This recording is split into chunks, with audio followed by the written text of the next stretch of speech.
Hello બાળ દોસ્તો, ગમ્મત કરવા અને ગણિત શીખવા તૈયાર છો ને? તો ચાલો ગણિત શીખીએ ગમ્મત કરતાં કરતાં. આજે આપણે શીખવાનું છે ત્રિકોણની એકરૂપતા વિશે.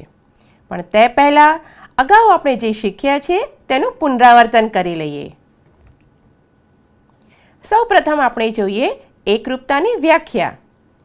બે વસ્તુઓ એકરૂપ હોવાના સંબંધને એકરૂપતા કહે છે. અહીંયા તમે જે સિમ્બોલ જોઈ રહ્યા છો, જે ચિહ્ન જોઈ રહ્યા છો, તે એકરૂપતાનો છે. સૌપ્રથમ આપણે જોઈએ સમતલીય આકૃતિઓની એકરૂપતા. અહીંયા તમે એક આકૃતિ જોઈ રહ્યા છો F1 અને બીજી આકૃતિ છે F2. F1 અને F2 આકૃતિને એકબીજાની ઉપર મૂકતા તેઓ ઓવરલેપ થાય છે. તેનો અર્થ છે તેઓ એકબીજાને આવરી લે છે. આમ F1 અને F2 તેઓ બંને એકબીજાને એકરૂપ છે, જેને આપણે સંકેતમાં F1 એકરૂપ F2 લખીએ છીએ. હવે આપણે જોઈએ રેખાખંડોની એકરૂપતા. બે રેખાખંડ એકરૂપ ક્યારે હોય? અહીંયા આપણી પાસે રેખાખંડ AB છે. તેની ઉપર આપણે રેખાખંડ CD મૂક્યો. રેખાખંડ ABને રેખાખંડ CD આવરી લે છે. આથી આ રેખાખંડો એકરૂપ છે, જેને રેખાખંડ AB એકરૂપ રેખાખંડ CD લખાય. આમ જો બે રેખાખંડને સમાન એટલે કે જો સરખી લંબાઈ હોય તો તેઓ એકરૂપ છે.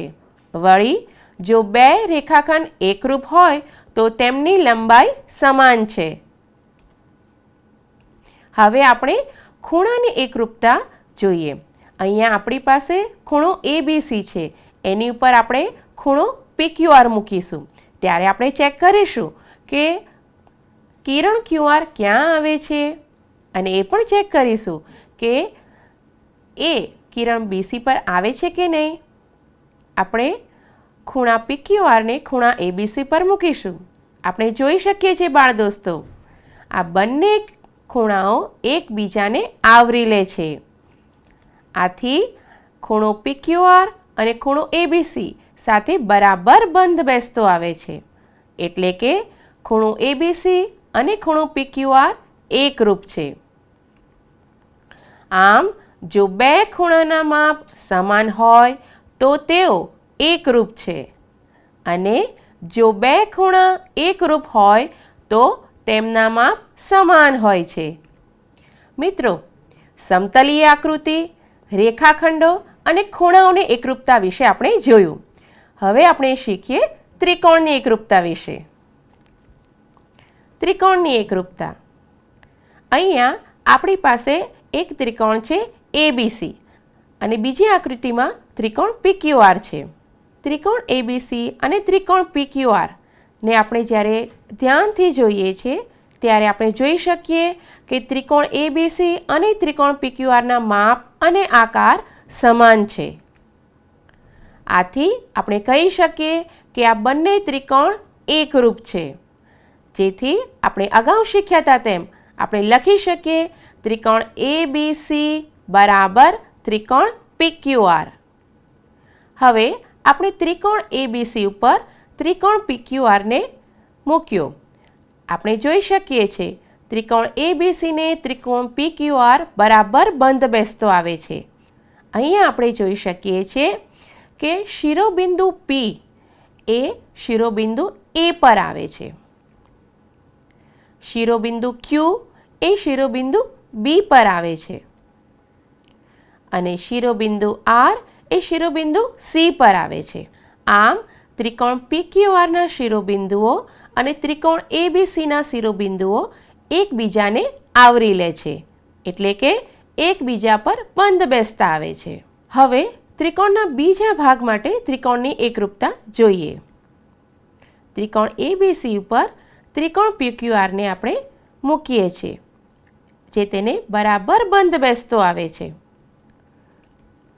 હવે આપણે જોયું કે રેખાખંડ PQ એ રેખાખંડ AB પર આવે છે.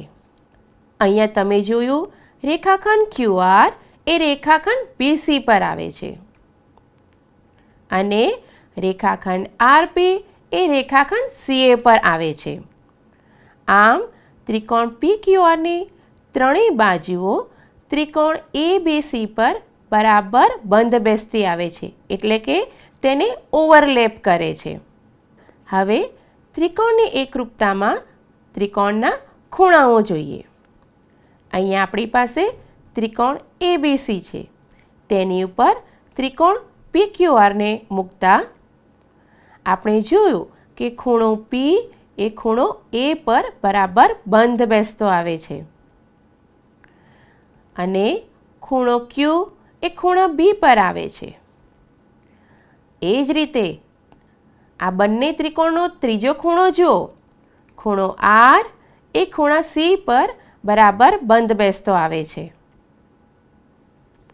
આમ ત્રિકોણની એકરૂપતા માટે જો આપેલી સંગતતા માટે બે ત્રિકોણ એકરૂપ હોય તો તે બે ત્રિકોણના સંગત ભાગો એકબીજા સાથે મળતા આવે છે, તે સમાન છે.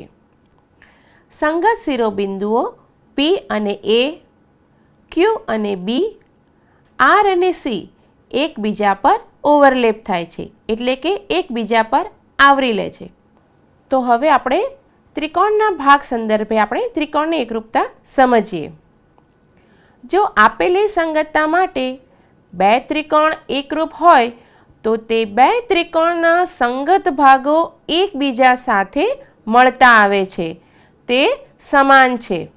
ચાલો આપણે આ ત્રિકોણના ભાગો એટલે કે સંગત શિરોબિંદુઓ, સંગત બાજુઓ અને સંગત ખૂણાઓ માટે જોઈએ.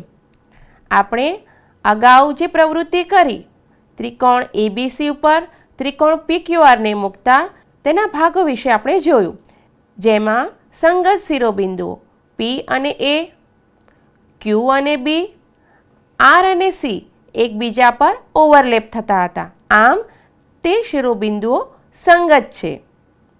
હવે સંગત બાજુઓ વિશે શીખીએ. રેખાખંડ PQ અને રેખાખંડ AB સંગત બાજુઓ છે. રેખાખંડ QR અને રેખાખંડ BC સંગત બાજુઓ છે. અને રેખાખંડ RP અને રેખાખંડ CA આ બંને સંગત બાજુઓ છે. હવે સંગત ખૂણાઓ વિશે જોઈએ. ત્રિકોણ PQR અને ત્રિકોણ ABCમાં ખૂણો P અને ખૂણો A, ખૂણો Q અને ખૂણો B તથા ત્રીજો ખૂણો R અને ખૂણો C એકબીજાને સંગત છે. આમ ત્રિકોણની એકરૂપતા માટે ત્રિકોણના ભાગો એટલે કે શિરોબિંદુઓ, બાજુઓ અને ખૂણાઓ એકબીજાને સંગત હોય છે, જેને ત્રિકોણની એકરૂપતા કહેવાય છે. મિત્રો, ત્રિકોણ ABC પર ત્રિકોણ PQR તો આપણે મૂક્યો. અહીંયા આપણે જોયું કે ખૂણા A પર ખૂણો P આવરી લે છે, એટલે કે તેને સંગત છે. પરંતુ જો આપણે આ ત્રિકોણને બીજા ખૂણા પર મૂકીએ તો શું થાય છે આપણે જોઈએ. બાળ દોસ્તો, અહીંયા તમે જોઈ શકો છો ત્રિકોણ ABC પર આપણે ત્રિકોણ PQRને મૂક્યો, પણ આ વખતે આપણે શિરોબિંદુ P ને શિરોબિંદુ B પર મૂક્યો. અહીંયા તમે જોઈ શકો છો શિરોબિંદુ P અને B એકબીજાને ઓવરલેપ થાય છે, પરંતુ શિરોબિંદુ R અને શિરોબિંદુ A ઓવરલેપ થતા નથી. તેમજ શિરોબિંદુ Q અને શિરોબિંદુ C એકબીજાને ઓવરલેપ થતા નથી. આમ તેઓ સંગત નથી. આમ આપણે કહી શકીએ કે ત્રિકોણની એકરૂપતા વખતે માત્ર બાજુઓની લંબાઈ કે ખૂણાઓના માપ ધ્યાનમાં નથી લેવાના, પણ તેની સાથે શિરોબિંદુઓનું પણ ધ્યાન રાખવામાં આવે છે અને શિરોબિંદુઓ પણ એકબીજાને સંગત હોવા જરૂરી છે. હવે આપણે ત્રિકોણ ABC અને ત્રિકોણ RPQની વાત કરીએ. મિત્રો, અહીંયા પહેલી આકૃતિમાં ત્રિકોણ ABC છે અને બીજી આકૃતિમાં ત્રિકોણ RPQ છે. અહીંયા આપણે શિરોબિંદુઓની સંગતતા ચકાસીએ. શું અગાઉના ત્રિકોણની જેમ અહીંયા પણ શિરોબિંદુ A એ શિરોબિંદુ P સાથે સંગત છે? બાળ દોસ્તો, આ આકૃતિ તમે ધ્યાનથી જુઓ. અહીંયા તમે જોઈ શકો છો શિરોબિંદુ એ સાથે શિરોબિંદુ આર સંગત થાય છે. ચાલો હવે બીજા શિરોબિંદુઓ જોઈએ. તમે મને જણાવો, સી શિરોબિંદુ સાથે કયો શિરોબિંદુ સંગત થાય છે? આકૃતિ ધ્યાનથી જુઓ અને તેનો જવાબ આપો. તમે એકદમ સાચા છો. શિરોબિંદુ સી સાથે શિરોબિંદુ ક્યુ સંગત થાય છે. હવે શિરોબિંદુ બી સાથે શિરોબિંદુ પી સંગત થાય છે. આમ એબીસી સંગત આરપીક્યુ આપણે કહી શકીએ. મિત્રો, ત્રિકોણની એકરૂપતા વિશે તમે જોયું. ચાલો બાળ દોસ્તો, મગજ કસીએ અને જવાબ આપીએ. તમારે આ વિધાનો પૂર્ણ કરવાના છે. સૌથી પહેલાં આપણી પાસે છે વિધાન એ. બે રેખાખંડ એકરૂપ ત્યારે થાય જો. તમે વિચારો, આપણે અગાઉ જોઈ ગયા, પુનરાવર્તન આપણે જોયું. બે રેખાખંડ એકરૂપ ક્યારે થાય? જો બે રેખાખંડને સમાન એટલે કે સરખી લંબાઈ હોય તો તેઓ એકરૂપ છે. વળી જો બે રેખાખંડ એકરૂપ હોય તો તેમની લંબાઈ સમાન છે. આથી આપણે કહી શકીએ બે રેખાખંડ એકરૂપ ત્યારે થાય જો બે રેખાખંડને સમાન એટલે કે સરખી લંબાઈ હોય. આપણી પાસે વિધાન બી છે. બે એકરૂપ ખૂણાઓ પૈકી એક ખૂણાનું માપ 70° છે. તો બીજા ખૂણાનું માપ કેટલું થાય? ખૂણાઓની એકરૂપતા યાદ કરો બાળ દોસ્તો. જો બે ખૂણા એકરૂપતા હોય તો તેમના માપ સમાન હોય છે. આમ જો બે એકરૂપ ખૂણાઓ પૈકી એક ખૂણાનું માપ 70° હોય તો બીજા ખૂણાનું માપ પણ 70° જ થાય. જ્યારે આપણે ખૂણો એ બરાબર ખૂણો બી એમ લખીએ છીએ ત્યારે સાચો અર્થ ખાલી જગ્યા થાય છે. મિત્રો, વિચારો અને જવાબ આપો. જ્યારે ખૂણો એ બરાબર ખૂણો બી લખીએ છીએ કે ખૂણો એ એકરૂપ ખૂણો બી થાય છે. હવે જો ત્રિકોણ DEF એકરૂપ ત્રિકોણ BCA હોય તો ત્રિકોણ DEFના નીચેના અંગોને અનુરૂપ ત્રિકોણ BCAના ભાગ આપણે લખવાના છે. મિત્રો, અહીંયા આપણે સૌપ્રથમ આકૃતિ જોઈ લઈએ. પહેલી આકૃતિમાં ત્રિકોણ DEF છે અને બીજી આકૃતિમાં ત્રિકોણ BCE છે. અહીંયા તમે જોઈ શકો છો ખૂણા Eની સાથે ખૂણો C એકરૂપ છે. રેખાખંડ EF સાથે રેખાખંડ CE એકરૂપ છે. આમ આપણે કહી શકીએ રેખાખંડ EF એકરૂપ રેખાખંડ CE. ખૂણા Fની સાથે કયો ખૂણો એકરૂપ થાય છે? અહીંયા તમે આકૃતિમાં જોઈ શકો છો ખૂણા Fની સાથે ખૂણો E એકરૂપ થાય છે. આમ ખૂણો F એકરૂપ ખૂણો E. ચાલો ચોથો જવાબ આપો મિત્રો. રેખાખંડ DF સાથે કયું રેખાખંડ એકરૂપ થાય છે? તમે સાચા છો. રેખાખંડ DF સાથે રેખાખંડ BE એકરૂપ થાય છે. આપણે કહી શકીએ રેખાખંડ DF એકરૂપ રેખાખંડ BE. બાળ દોસ્તો, ત્રિકોણની એકરૂપતા શીખવાની મજા આવી ને? હવે આપણે મળીશું નવા એપિસોડમાં, જેમાં આપણે ત્રિકોણની એકરૂપતાની શરતો શીખીશું. ત્યાં સુધી ગમ્મત કરો અને ગણિત ભણો.